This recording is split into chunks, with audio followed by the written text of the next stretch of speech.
Hi guys, welcome to a brand new episode of AIYO podcast, or you technically called AIYO podcast. My name is Vishnu and it's my co-host Akhil here, but we have a brand new guest for you guys and his name is Wu, and you are doing a PhD in University of Liverpool, right? Yes. Right. How is like I we met here in our accommodation, and I also go to the same university, and he also graduated from the same university. So that's how we met you. The really interesting part of you, like apart from the person, is that you're doing like PhD in AI. Can you shed a little more light in which sector of AI you are actually researching on? Okay. Yeah. Thank you for having me here. And Yeah. my name is Hao Wu. You can call me Wu. And I'm doing PhD here in University of Liverpool. And specifically, my research topic is safe reinforcement learning. So we apply safe technology to make sure at the beginning is for like reinforcement learning for manipulator and robots, more trustworthy and reliable. And currently, I'm doing research on how can we make sure the language model and the vision language model are more safety and say more reliable for robots application like autonomous driving. That's basically is my research topic. Is it safety saying, like we had mentioned in our previous podcast, right? Is it safety or are you doing in regulation? I think it's more about safety. Safety. So we call it like robustness and the generalization. It means that how can we make sure that even our model's input has some like a noise, and you can make sure that your output is stable, right? Is robust enough. So that's called robustness. And on the other hand, we also want to improve the generalization capability of the model. So we want to make sure that all the models can be applied in a more a broader applications. Right. So for example, like autonomous driving, we want to make sure that one model can drive in Liverpool but also can drive in London, even in different environments. Sure. This is a really fascinating topic. Like you are doing language model, but you're pairing it up with vision models, right? Yes. So I think like the back end of most of the implications of AI, whether it's like vision models or whether like image generation or video generation, it's all backed up by LLMs, where it's mostly language model is taking up most of the task. Maybe like CNN might be a different stuff, but most of it is LLMs, right? Uh, Basically, I think for some for applications like ChatGPT or cloud, Right. those chatbots is backed by language models. Sure. But for image generation and video generation, they they use technology called diffusion model. Diffusion. So they be different. So diffusion model is the backbone of diffusion model is UNet, but the backbone of language model is transformer. Transform. Yeah, that's a major difference, right? Different branches, but for vision language model, it can understand the image and understand the video you input to a language model. So vision language model actually is a foundation language model with a visual model. Oh, okay. Okay. You guys, you have to understand. Who came into the AI space before the AI bubble burst, right? Like you came to do your PhD probably like 4 years ago, if I'm not wrong, like 3.5, 4 years ago. Yes. Yeah, right. And that time, like the most of the AI that we are seeing is probably Grammarly, right? It's like auto correction of text and stuff. And ChatGPT was not as prominent to the mainstream, right? Yes. Right. At that time, like I do have couple of friends. One of my friend, his name is Vishnu Vijayan, right? like back in the days when I was doing mechanical, he was doing electrical and electronics in engineering. Then he shifted to projects related to robotics and stuff, right? So back then, like when I saw him, I never thought like, I thought it was not like a field that you should concentrate in too much. Like back then, I didn't have that much information in my head because I was doing mechanical. So I thought like he was like trying to do electrical work inside robotics, right? But at that time, he was actually trying to automate robotics movement, like hand gesture movement and stuff like that. Right now, he's placed in London after doing masters, I guess, from London, I guess. But he's into robotics and AI automation stuff, whereby like robo balancing and stuff like that. But that's really fascinating. How did you know that, okay, this is a really good space to grow, like for the future, that AI would come before the chat GPT bubble burst? Uh, I think even before, I mean, everyone knows ChatGPT now, and ChatGPT makes not only for like a research, acknowledge, but also for marketing Right. and money raising. So, for fundings, ChatGPT makes the world give the world a shock. So everyone is shocked by it. But before that, if we look back at the history of AI, you will find that convolutional neural network, Yeah. ALN, Yeah. is maybe it comes out 2014, Right. and later we have like transformer, Right. and we have a very famous company called DeepMind. DeepMind. Yeah. They invented AlphaGo. 100 NGs DeepMind. I forgot the founders there. He got a Nobel Prize. Right. So even before ChatGPT, the AlphaGo, Yeah, that's all right. yeah. I think I used that API to in my project once. Like we were doing aftermarket hours trading strategy, like in University of Liverpool, and AlphaGo was the one of the APIs that we were calling to get the data in stock market and stuff like that. Okay. Right. Yeah, because AlphaGo, because they use reinforcement learning. So reinforcement learning uh is a control strategy. So it always used in some control field. Right. So if you want to predict the stock price, reinforcement learning actually is a good choice. Good choice. So what I want to say is that even before GPT, there are many interesting products or even interesting research works has been released. Yes. So it attracts a lot of smart people join this field, Right. and then for me, I find that this is a very important and popular topic. So I joined this. Right. Because there is like one saying, one famous saying is that even one pig stand upon the animals, the pig can fly. Yeah, so we need to catch up the opportunity. Right. Before Yeah, of the centuries. right. So where do you think like AI is going from here? I'll just elaborate a little bit more on the question. It's like everybody, like mainstream people knows like chat gpt is there and he can go and do finance in it, he can go and do a therapy in it, right? And there is like Tesla companies who are doing self-driving cars. And like I see, like for me, because my main language is English, right?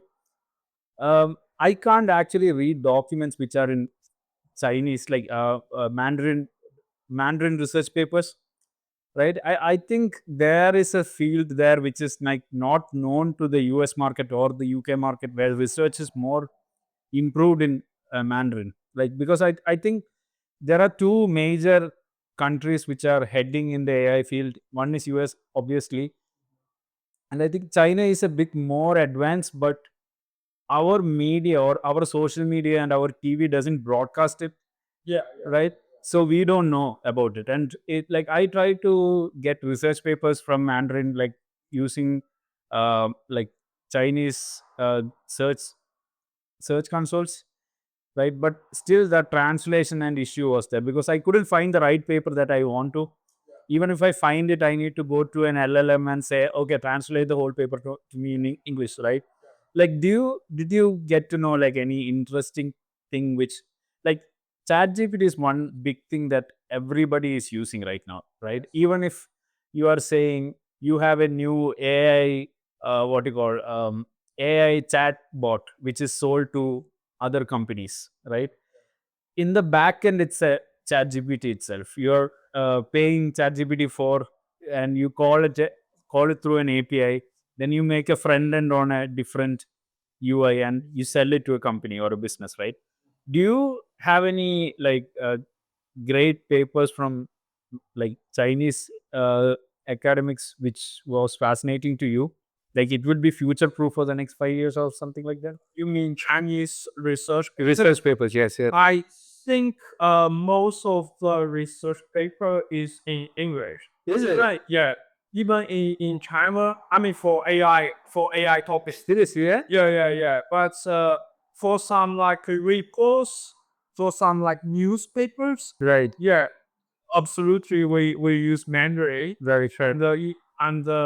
If you want to know more about what is happening, what is like Chinese AI company they're doing, you need to read Chinese newspaper, Right. and then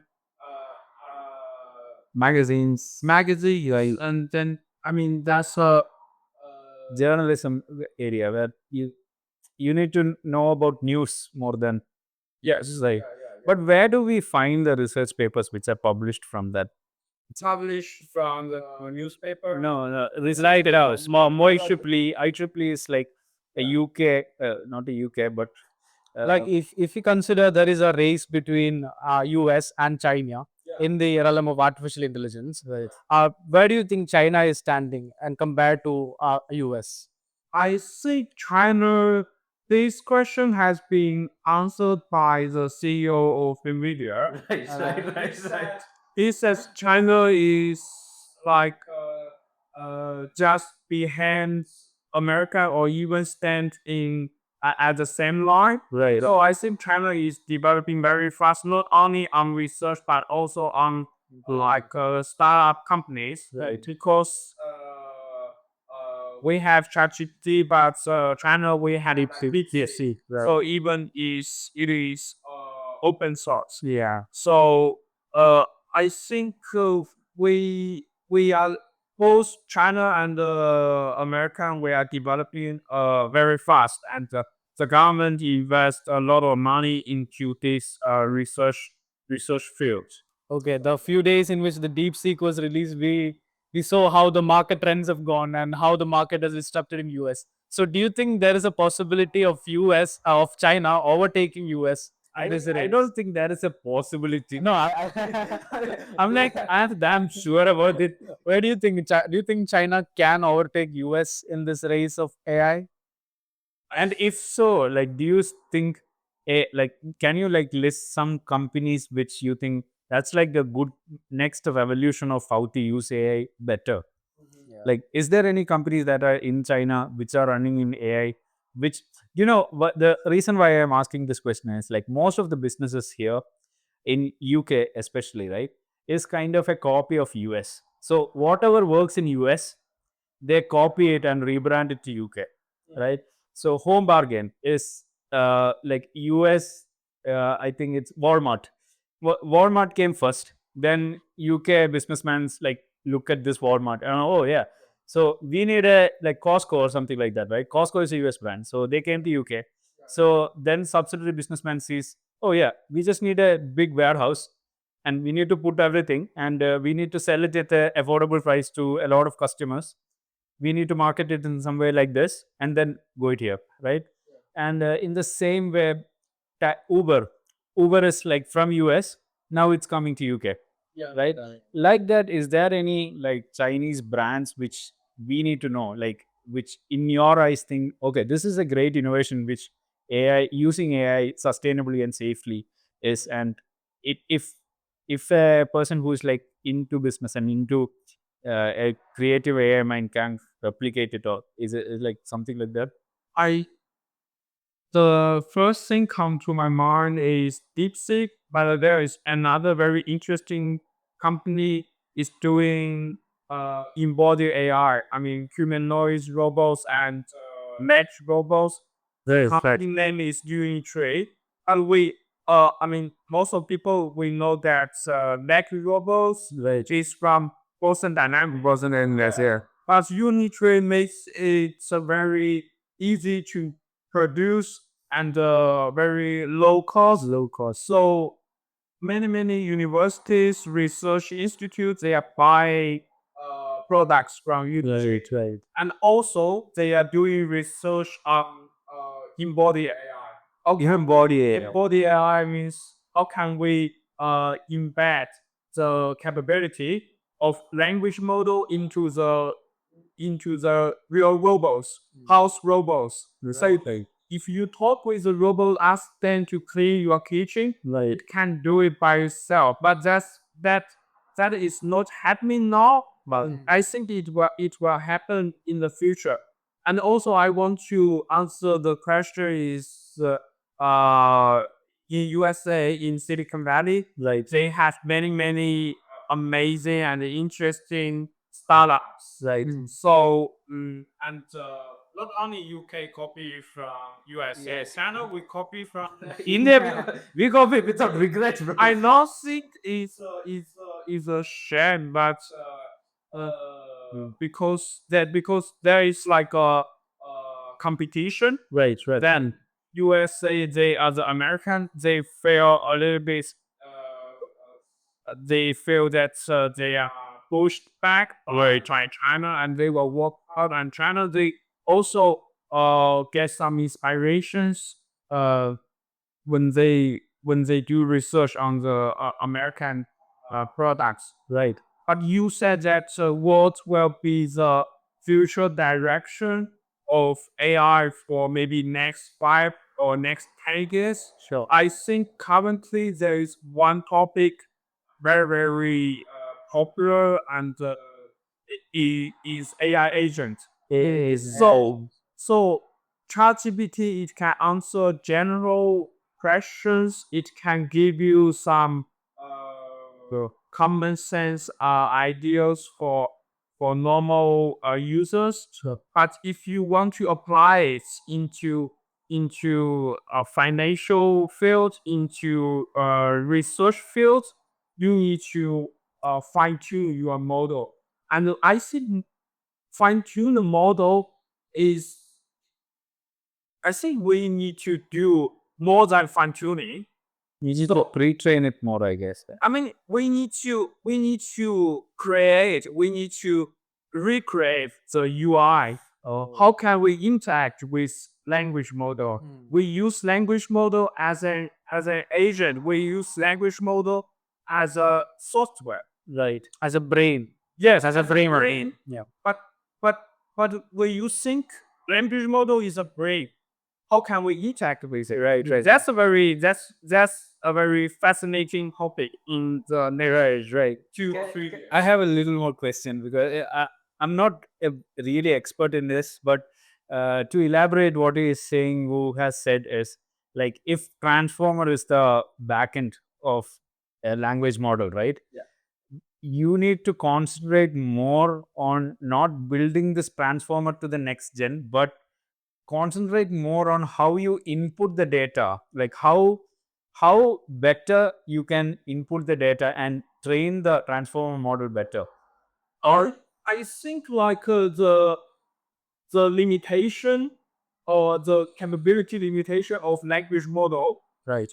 is already very impressive. Sure. So what we need to do is how can we recreate, how can we organize the interface between human and LLM, between human and the language model. For example, cursor. Right.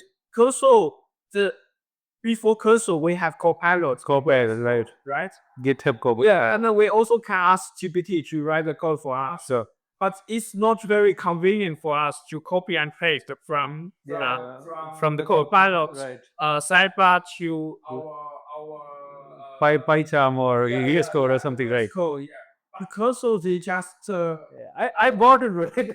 I there was no second thought of mine. Like cursor, when I saw it's like 20 pounds, I can get a professional coder in my arsenal, right? It's like, hey, I'm trying to build for my dissertation multi-agent framework, right?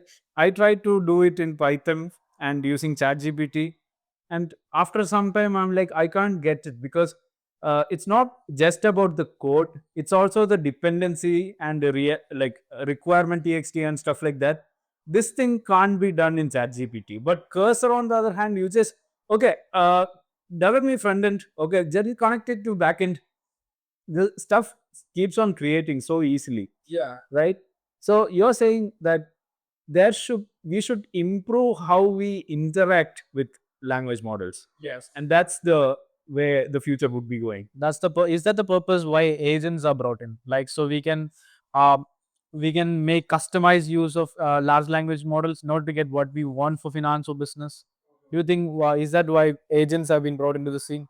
Because I think agents can improve the interaction between human and the language model, and it can do something automatically. So we need to we don't need we want it because the intelligence level of language model has always achieved very incredible level. How can we utilize it to build a new product? That's very important. That's what we need to do to achieve the limitation, to utilize the language models limitation. Because like when we say AI agent, it's not one agent. Yeah, It's like 30 agents, 30 LLMs. How can they interact with each other, and how can they uh, communicate better. communicate better and get resources outside, get resources from the website, from the library. Right. So that's another formulation of products. Right. So I have just very one vague question. So like if we can maximize the efficiency of prompting, input prompting, then what would be the relevance of having an agent? Like because at the end, whatever we are using the an agent for, the brain of that agentic workflow is the LLM. So if at all we can make the prompt the best possible and the efficient way possible, can we retrieve this information from the LLM itself without using the agent itself? You mean if we have a very well organized environment? Yeah. So so if we have AI agent, we don't need to do the prompt engineering anymore by ourselves. Right. It will be done by the agent itself inside the loop. So the agent will ask itself that what kind of information should I have? And the next step, what which which website should I go to crawl the all the informations?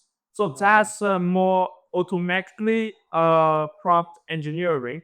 So because you cannot expect that everyone has the experience of prompt engineering, and you don't you cannot expect that all the customers they have time to prompt one time, two times.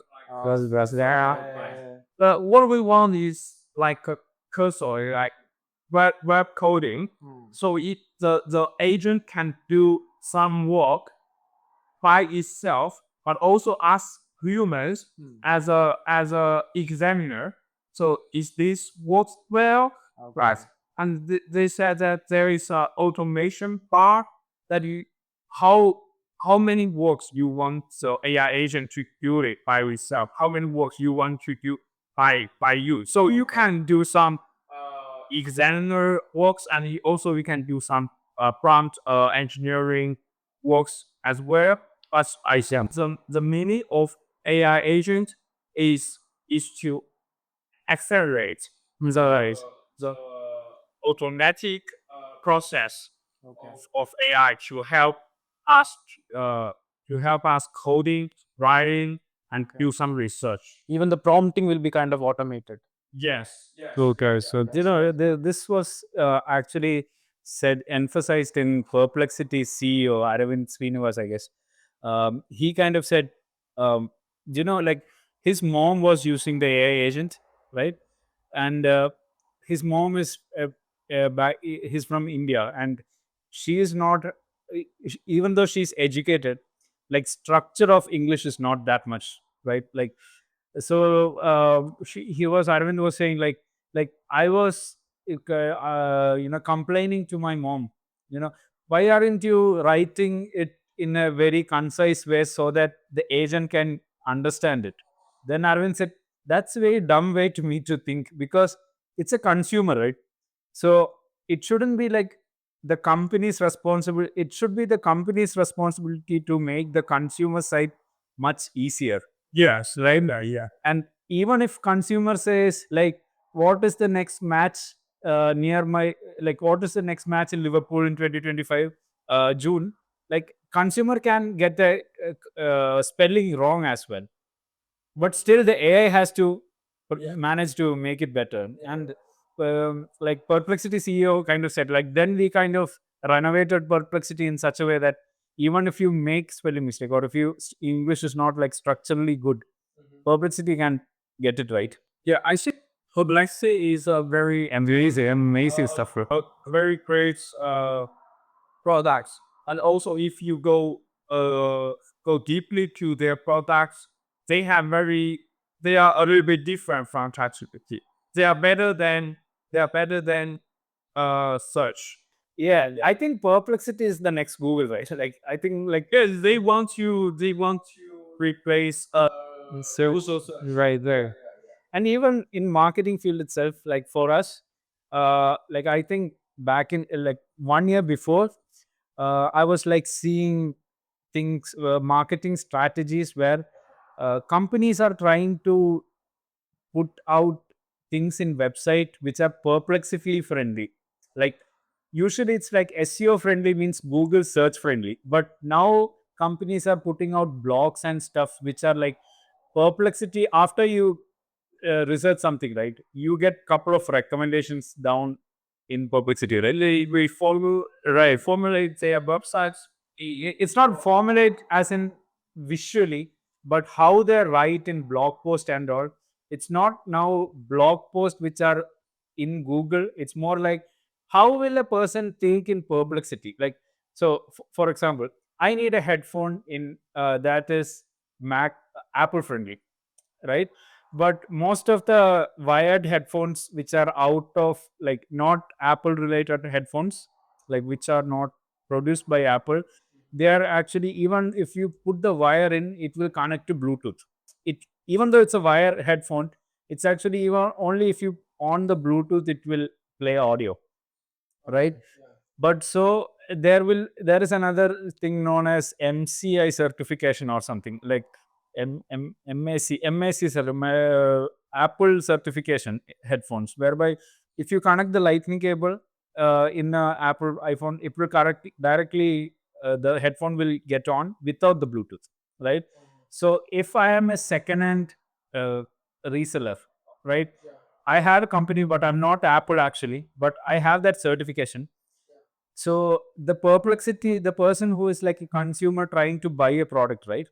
So he will go to Perplexity and say, so I need a headphone which is lightning cable, but I don't want Bluetooth to turn on while when I'm using this headphone. Suggest me 5 headphones, right? Right. Previous time it was like 5 best headphones. The company, if he is doing the blog post, right, he will be saying 5 best headphones with a NCA certification or something like that, right? Now, what the companies are doing that after that search result is there, he will say what Perplexity is doing, right?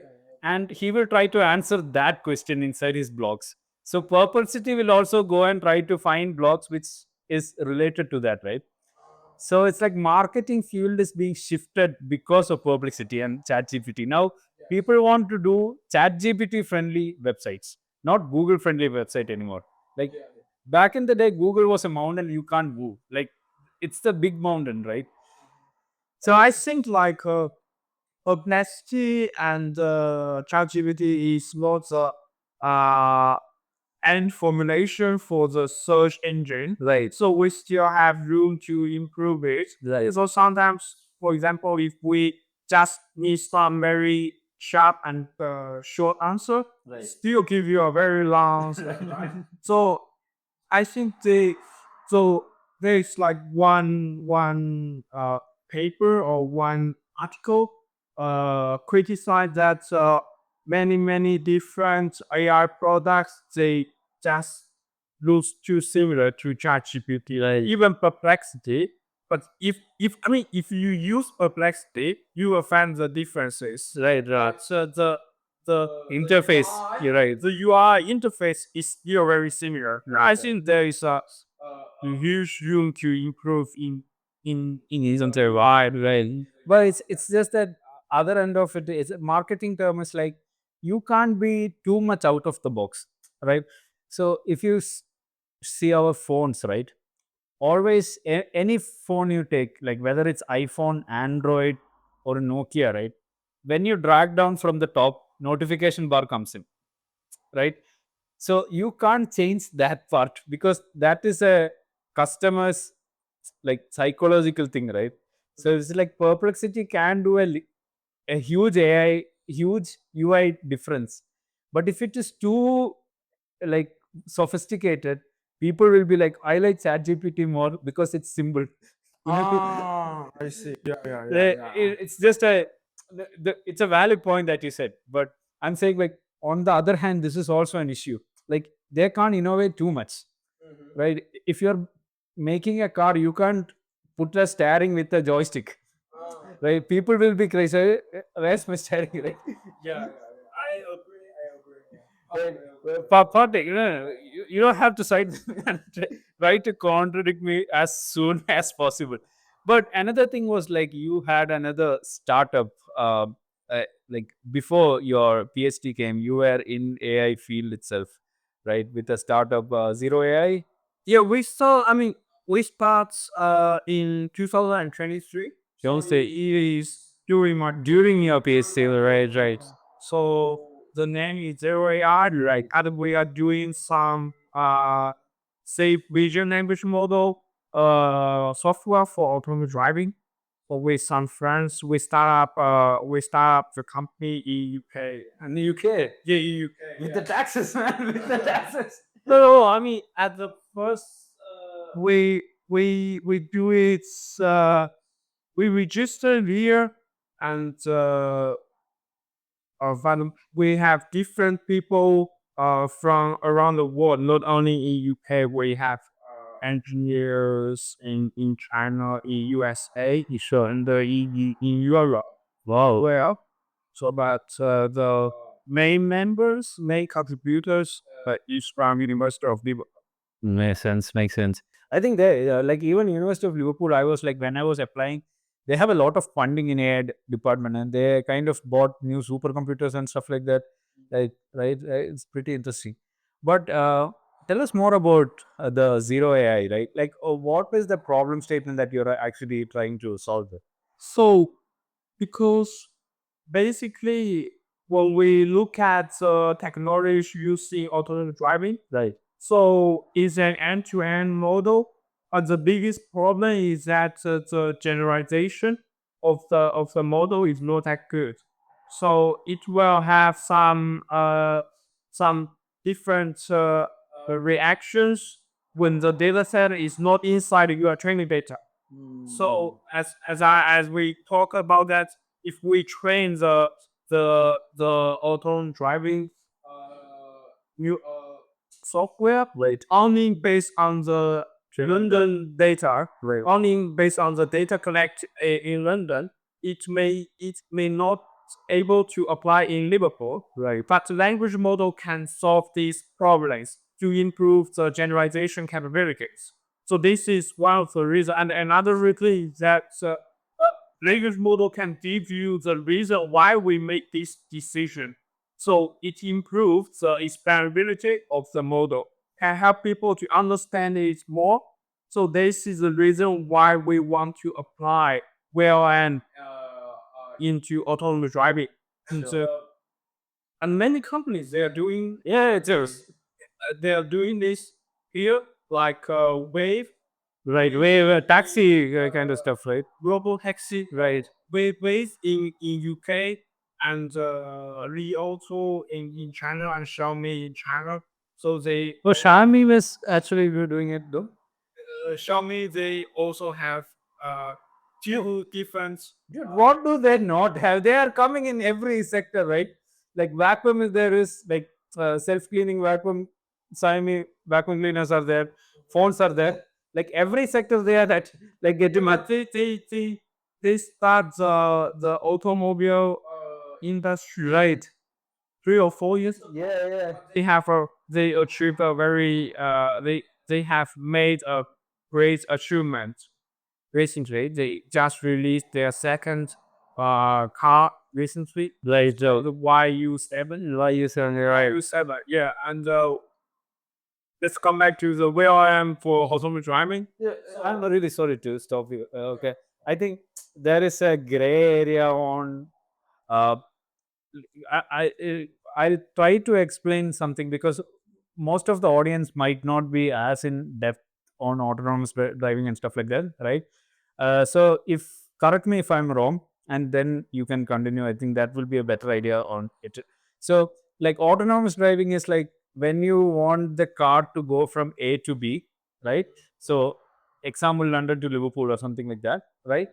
But the car has like a long term knowledge that I need to go from London to Liverpool, but also car has to have short term knowledge of okay sorry Liverpool to London per se, right? Also car needs to know okay London to it's a Liverpool to Manchester, I need to have a road map, right? Or Liverpool to the end of Liverpool town also I need to have a road map, right? And also I need to also see like in my road, like if some bus or a person crosses, I need to stop the car, right? So what like that? If I'm not wrong, that is how the autonomous car works. Like I think there is three models or something. I'm not very good at the explanation, right? But in that, how do you like how do you make it more safe though? Like what is a very brilliant thing on making it better? Uh, I think there are like three different modules Right, right. inside the conventional autonomous driving: perception, planning, and the control. Hey, you are so good at it, man. Like, I can't remember any names. I just know like okay, this works like this. Okay. Yeah. So how can we improve the safety of autonomous driving? I think basically in industry we need to collect enough data, and we need to train the model based on all the data. So that's the reason why Tesla they need to collect uh, a lot of data, not only on reality but also they build their simulators. Right. So they need to they need more data that you can improve the generalization Listen, sir. for the model. But another way to do it is you need to do some testing before you apply it into real world. Yeah. The one we are doing here is try to improve the safety for vision language model. So it's a little bit different from the conventional or previous autonomous driving models. That's your USP. That seems really, really interesting. Yeah. And like sorry, can you let me know what is regional language model and how it's different from large language models? So vision language model they are built based on large language model. So they have a vision module in addition to the language model. So the vision model can transfer the imagery into tokens. So token is yeah, Yeah. so Smallest token unit. is can be utilized by the language model, and always send to ChatGPT text or context, and it will be tokenized into tokens, and the vision model can transfer the image or videos into tokens, and then these tokens combines with the text tokens sent to language model. So it makes sure that our language model can understand the image and explain what is happening inside the image. And in terms of autonomous driving, if we have the camera as a sensor, so we have the image, then vision language model can give you control commands, explanation for this command, and give you what can some information you want it to give to you. Right. That's the functionality of vision language. But it has different ways for us to combine the visual tokens and the text tokens, and how can we formulate the prompt. Oh, yeah. Okay. Makes sense. There is another aspect of security, like issues as well, right? Like if you are training a data is good, but how I don't think it's a point of discussion in this podcast, because neither me or you might be good at it. No, not as in I'm not sure, but the point is like, um, in real life, when you're doing a driving AI driven thing, right? What will be the risks of doing that stimulation or doing that practice? Like, for example, in ChatGPT, if I'm evaluating it, right, my or my personal preference, I'm actually giving to ChatGPT, right? For example, I'm not only using ChatGPT as a research method or to find out research papers, to find out products, but I'm also using ChatGPT as a therapist, or I'm using ChatGPT as a physical coach, as a gym nutritionist as well, right? So at the end of the day, like I am telling a web service which has no control of information guarantee, like protection, right? All my basic information, like my heart rate at night is going around 135, right? Or I don't know what is the highest heart rate, but I'm going around that. So give me a workout plan so that I can mitigate the risk, right? But there is another problem with it, is like, if some insurance agent or something like that comes and gets this data from ChatGPT, my premium might be bigger. Yes, that's a very interesting question. So we call it data privacy. Data privacy, and it's not only for you personally, Right. and many companies, they consider this is a big issue. Sure. So they do not trust that maybe we will have some data leaking Right. for to OpenAI, to Google, to Microsoft. That's the reason that they want to build their own Local LLMs. their own LLMs. So all the data for this company will be stored in Yes, sir. in their servers, and Right. you for a normal customer, they also can customize their own language model and rent a server, but that's a little bit complex. But I think data leaky or data privacy, uh, based on my knowledge, OpenAI might use some customers' data to retrain their model. Later, even they will prompt, "Do you think this is a good answer or not?" And they might use this as a data to retrain their model. So that's a lot. That's a research topic. Research topic. Yeah, that's why I'm saying it's a vague topic. But before, let's like again, like I have one question. Like, for example, if he put in the case of LLM, and how can I trust the LLM with my personal information, such like that? Suppose when it comes to the automated driving, I am actually putting the risk factor is my life. Yeah. It's my life. So how can I trust the automated driving? Like, What factor can you provide as to the customer so that they can trust and automated driving? Yeah, that's thank you for the question. That's the reason we want to apply VLM into autonomous driving. Therefore, after we had VLM on autonomous driving, then all the information, all the decision made by the car Yeah. will be shown in front of you on the display, and you will know that on this intersection, why I turn left and accelerate or decelerate, because there is like one pedestrian in front of you, or because the traffic light is red, and this give you more confidence that to understand the decision made by the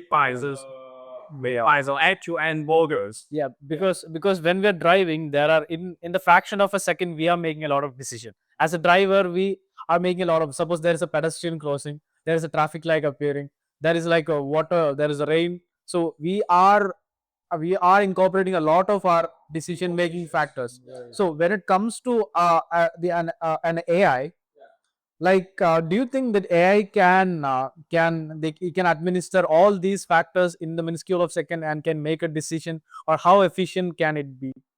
I I think Tesla has Uh, yeah. Yeah.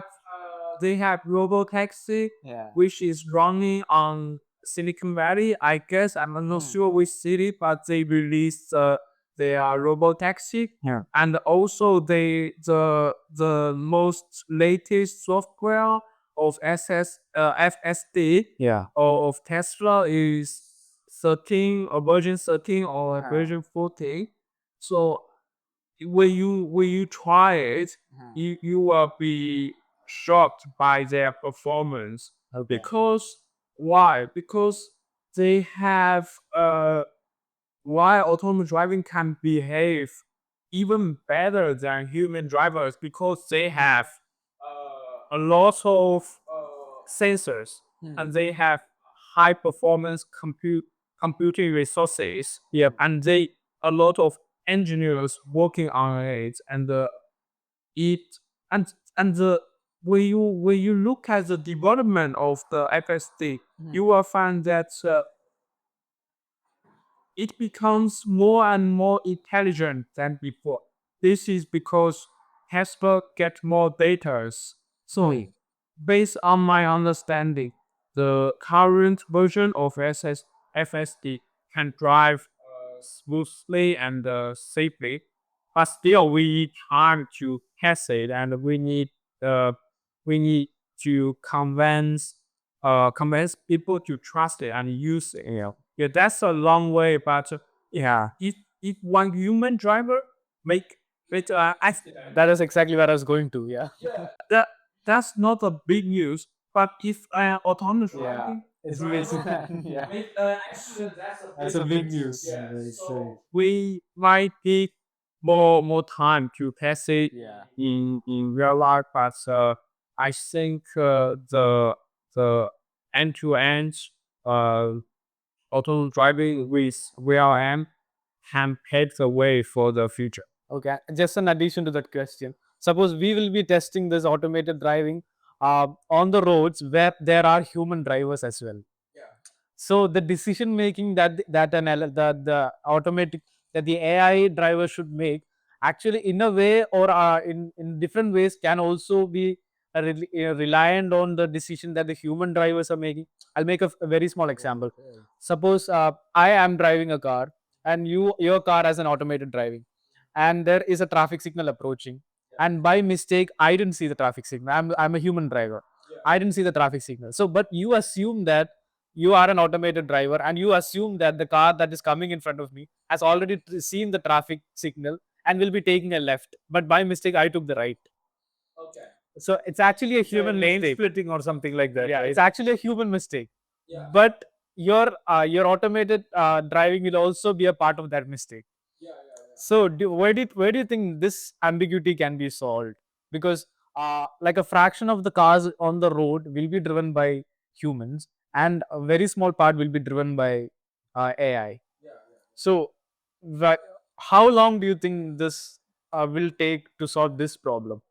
Uh, I think if the mistake is made by human, then uh, I mean the automated driving maybe cannot avoid this accident. But there is like one technology called connected automation vehicle (CAV). So at that time, all the cars can communicate with each other, share the information, and by this end, I think this can be a this can be a better solution, yeah, for to avoid this accident. But if you say that if we had like human drivers, we have automated drivers, then how can we drive safely with also different types of drivers? This actually is a very because you cannot control other drivers area. Exactly. So I see. So I do believe that an AI driver can be given 100% efficiency only if all the cars are AI control. I think like AI driving is much better, bro, because uh, you kind of take out the issue of stress of a person. Like rampage driving, road rage, and everything is gone. Like if an AI driver is there, even after like 10 hours of office, I'm driving my air driver, the driver is still calmful, like air driver is still calm. He's staying inside the lane, not speeding too much. But if I am having a bad day and I'm driving a car, I would probably race it, stop it hard and stuff like that, right? But also adding on to the other point which you had mentioned, like in zero AI, you kind of notify the driver previously before taking an action. I think that's a very interesting, not just in an interesting approach, but it's more futuristic and more reliable, because it's like talking to a Jarvis kind of stuff, like Iron Man AI system, where it's kind of getting you to know, okay, I'm gonna break in like 5 seconds, you know, that's gonna happen. So whatever you want to do, you do it, right? It will change the driving experience when you drive with the autonomous driving, Right. because you get notifications. And I would like to learn it as co-driver. Co-driver. It's like a chauffeur. So you get notification, and you trust it more. Right. Then all the information you want, all the information the we think is necessary can be provided to you. So it's actually is a very good way to convince the drivers. And many companies, they are doing this now. Is it is like oh, sorry. Is it like more? Do you think that adaptation comes first in cars, or does that adaptation come first in truck industry? Because I think that is more relevant industry to tackle on, because night roads would be better way to manage this whole risk, instead of daytime, right? Because less risk, because it's a long road. No, like if I'm going from Liverpool to London, right? After I get out of the city of Liverpool, it's smooth sailing. So I rented a car here, like a rent a car kind of stuff, right? So I rented a car like Fiat 500 from here, and from Newcastle I went to some monument to as a with my friends to see the monument. But to get out of Newcastle city, it was so hard for me, because so much rules are new. Like there is roundabouts, right? There is bus lanes, a lot of stuff, right? But once I get into the highways, like A36 highways, my driving experience changed drastically. Now I'm like so much relaxed, so much issues are done, right? So if a trucker is like place, is a trucking agency's place, right? Won't it be reliable to say like if a trucking agency is near to a highway, right, where the loading and unloading is happening there, and it's an AI truck there, right? Wouldn't that be a better area to get more results? Because it can drive 24 hours, at least in the trial period, because there will be less decisions to be made. Like on the on road, when yeah, on road, if you are if you are incorporating this in a car, there will be more cars and more decisions for the AI to make. But if at all we are incorporating into a truck, there will be less trucks on the truck lane, and there will be less traffic also. So do you think it will be better in the truck industry to make to test this model, is what he's asking? That is because they will be more susceptible to accept it. Yeah, that's the reason. Like in autonomous driving industry, they have 5 levels of automation. Oh, So like uh L1 to L3 is called AD uh ADAS, ADAS, right? Is more like a driving assistance. very good. Driving assistant, and L4 to L5 is full autonomous driving. But you cannot say it's full autonomous driving because of the law. But that's how they distinguish the different levels. And I would like to say that autonomous driving can be applied in truck industry, can be applied in shuttle bus, in air force. Wow. So that's limited environments. So in limited environment, it's easier for you to achieve L4 or L5 automation. But in a very complex and variable environment, you need to consider different participants. You need to consider the weather, lightning, or all those icons. So it's a little bit hard. So uh, we have companies they doing autonomous driving specifically for trucks. Very true, class. Tesla, They have a truck as well. they have Cybertruck as well, but they what they want to solve is to achieve the L5 or L4 level of autonomous driving. Very So full autonomous driving. okay. That just 1 second. This 1 minute, please. It's fascinating how different environments really shape the complexity of autonomous driving technology. It definitely makes sense that a controlled setting like an airport or a shuttle route would be easier to manage to, say, a bustling city street. It's definitely a challenging and exciting field.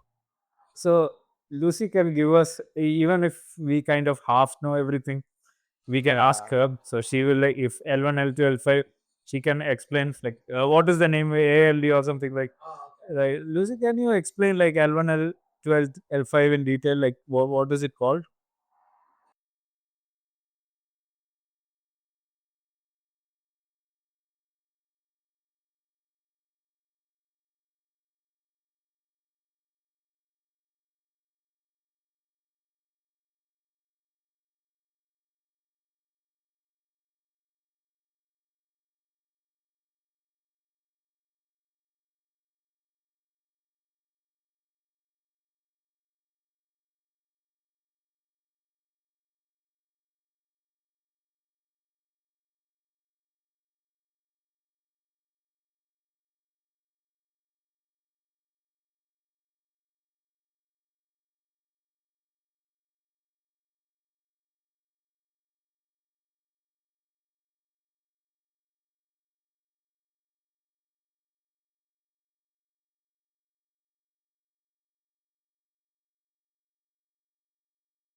This is why we wanted to incorporate the AI stuff into our forecast, because most of the time, like I kind of forget names and stuff. So this is really useful. Then this is like integrating to our workflow as well.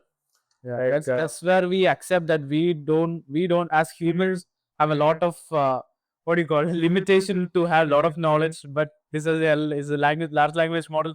This is the sole purpose of it. So if you have any doubt, we just ask Lucy. but you get actually use it so very knowledgeable experts that we can trust on, and it's very easy to access. But we kind of find some, like, I don't know, because it's a restricted model. Like even if you kind of think about political parties and stuff like that, it won't side with anything, right? So there is a little bit of issue. I'm trying to find out a model which is like unrestricted. It kind of gets loose. Like Gork, the Elon Musk Gork model is uh, a bit more having a character than ChatGPT. ChatGPT is much more of a British person, which is very etiquette. It's very cultured, right? Grok is like an American, street gang person who's like kind of rude but funny and stuff like that. It's fun. It's not like less fun to talk with ChatGPT. It's just that Gork is more of a irritated person uh, using AI. Because they use some training context to Oh, make Grok more has some uh humor you're right. humorous characteristic. Right. Yeah. And Grok is owned by Elon Musk. He said that we want to make a more funny. Right. Yeah. I know. I saw that on Joe Rogan's podcast actually. But when I tested it out, its microphone capability was not that good.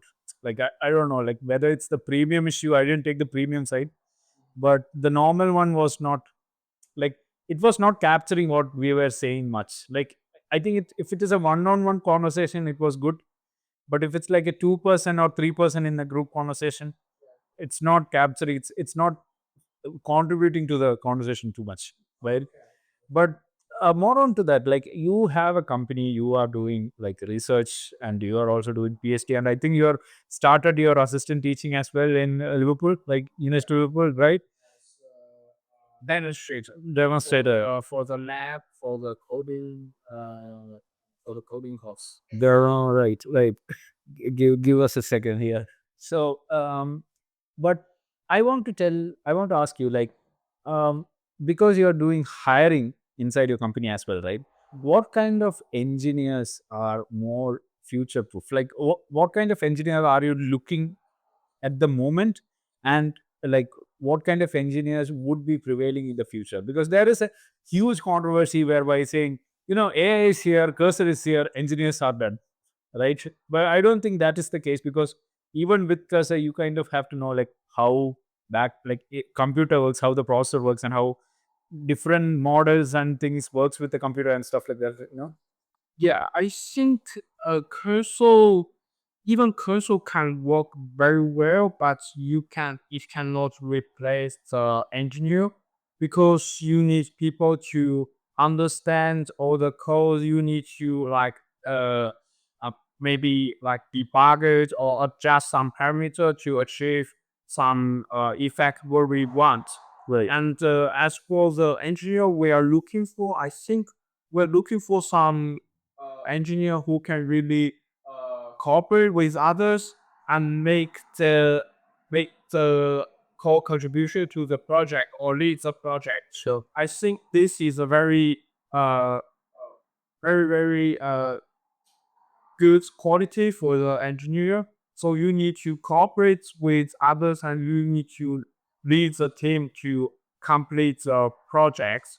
So sometimes if we had some project to do and we don't know uh what is the outcome, how long will it take. Right. But the great programmer or great engineer, he will tell us how long it will take for us to complete the project, and also he will encourage others to follow the progress.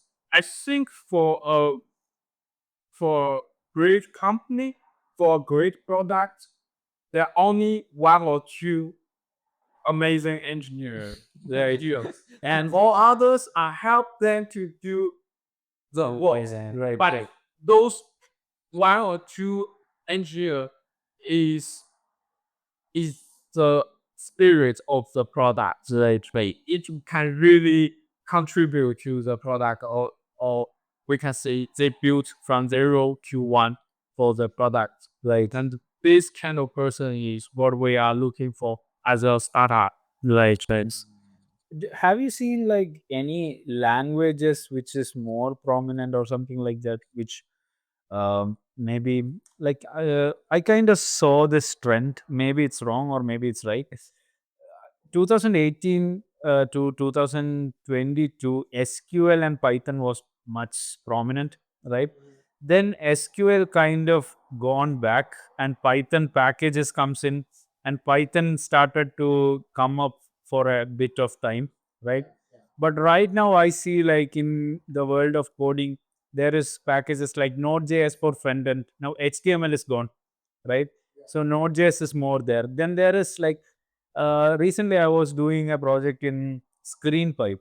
So this is a very interesting software. You have mentioned before, like if a LLM can think as a computer and can do mouse movement and stuff like that, right? Anthropic also released a AI model known as Anthropic Desktop, I guess, whereby you can give access to your desktop to the Anthropic is under cloud, right? Yeah, is it right? It's okay. Right. So you give cloud your permission to access your what kind of coding language would be the future? Like for example, that I have seen that trend when 2019 it was like SQL was so much bigger because machine learning was more bigger than AI. Like AI training was there, but still people are building models and trying to test it out. But machine learning was mainstream. Like people get jobs in machine learning engineers rather than AI engineers, right?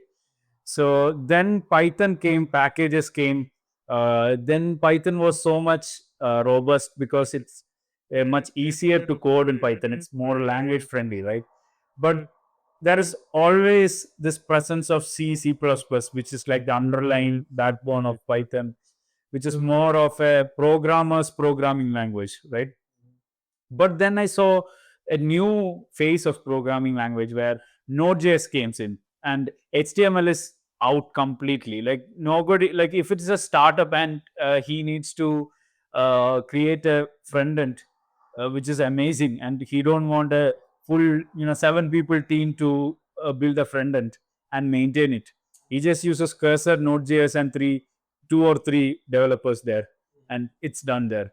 Then I saw like most of the new AI applications are really built on a programming language known as Rust. Right. I saw that even Python has a limitation, which in my interpretation is just like it's not as fast as you can go. Like CPP or C++ is more faster, and it kind of gives you an output much faster. But Python is a bit slow. So, do you feel like any language would be more prominent in the upcoming revolution, or in your company or in your industry? To be honest, I'm not like an expert for the different language application, but based on my understanding, why Python is so popular because it's user friendly, easy, and also the GPU accelerator is based on is there is like a specific package called ITOSH. ITOSH is used can be used in Python, and so I think Python will be like a more useful and more user friendly language in the future for AI fields. Sure. So, but why we still have like C++ and C? Because C++ is specifically designed for robots. So robots they need more Speed. efficient, Yeah. lightweight, Yes. lightweight software Right. because they do not have huge huge computing resources. You cannot install graphic cards like A100 into embedded devices. Sure. So that's the reason we want efficient and fast. Small process, like no big processor and a fan should be there on top of a robot, which will be another weight. So you need a program which is lightweight to run the complicated system. Yes, yeah. But currently companies they want to develop some uh, edge devices for develop some graphic card for edge devices. It can load some small models or maybe not like 7B or B right. 7 billion parameters language model. You can deploy some small models and then you can have some AI functionalities. Wow, wow. Yeah, I think that's a new thing. I have heard about that. Even like quantum computing and all comes into that space, but I'm not a big, I don't have that much information about it, right? But just a last topic before we end it off, right? I am really fascinated by how uh, children in Asian countries are so competent. I see like people who are like in from Korea, China, Japan. They are so natural in working long hours. They're so natural in like Inbound hard workers. right, they work very hard. So work very hard. We kind of, it's not that Indian or American or UK people don't work or something like that, but when we are forced into that pressure state, we really feel it, right? But like Asian country people are like, they even in a high pressure situation, they are so calm and they're like, yeah, I just need to do this thing. Okay, let me finish it off, then go there. Like, is there a difference? Do you think like UK, how education is offered is different from how China education is offered? I think I would like to say it's East Asian culture. Right. So parents there they will ask students or ask their children to work very hard, but they of course they can fail it. But Right. yeah, but I think this situation is changing Right. because when I when you go to like big cities, Yeah. like Beijing, Shanghai, and all the parents, they will send their children to different schools Right. to learn some hobbies, some Right. skills. So I don't think this is a good way to push too hard.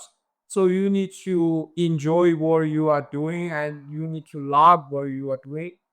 Mm, But if you want to achieve something, of course you need to work hard. That's not Fortunate. different from culture or Right. Right. countries. But if you want to make a great achievement, then you need to work very hard. Yeah, that's a very good point that you mentioned about like hobbies. Like I see like people who are from Asian countries, they have not only like study. Like India is more on study. Like the only thing our parents really enforce is like you have to study. Like don't care about you're interested in music. Like you can go to class, bunk it to go to study, right? But in East Asian countries, it's like you need to be good at music, and you need to be dedicating as so much of, because when I was in London, I my landlady was from East Asia, right? She was a Chinese UK citizen, but from first generation UK citizen from China. So she had a daughter and a son, right? And the son had to practice, I think piano or I'm not sure which. I think piano, right? But not the electronic keyboard, but the whole big thing, right? Piano set. And every day, like 4 to 5, I can hear him practice. Like he's really small, maybe like 10 years or something like that, but they were so dedicated for him to practice at 4 to 5 every day. I'm hearing this guy play piano, and I can literally note his progress, bro. Like day one was so bad. Near to my vacating the house, his piano skill was improving. He was playing songs which was like, oh, it's a song now. Usually it was like tan tan tan. Oh, now it's tan, tan, tan, oh, hey, But do you have that culture whereby you are more uh, focus not only in studies but also in creative arts like drama, play, music? I think for instruments, people I mean the parents, if you like to play piano or play like drums, the parents will support you to that, and they will be very happy that you put your energy into your hobbies, into music, into basketball, something. And for me, I think when you do something except from study, you also get some inspiration. Sure. So you get you refresh your mind and you get energy from it as well. That makes sense. So if my memory works well, like Steve Jobs, he like Typography. yeah, he like Japanese culture. He like to do some mindfulness, some Zen, something like that. Right. So if you can find a hobby, I I think that's a good way to enjoy the life. That makes sense, man. That makes sense. Sadly, we need to wind up this episode. But thank you so much to be a part of this episode, man. Like, this was an amazing episode because, like, you are the first person which was like that much knowledgeable in AI. It's like tech. We had people who are working in it, but not really having technical background, but rather how it works rather than how it works in the back end. But I don't know whether it's because of your doing PhD or whatnot, but you had a really firm idea on how this whole thing goes and how business as goes as well in hand because you're running the startup as well. But amazing, man. Like, yeah, I think your startup, the Zero AI, would actually boom up, especially the voice. If there is a voice factor in it, whereby the passenger thing comes in before the passenger goes to a stop or something. If the voice activation comes in, I think that would be a brilliant achievement there.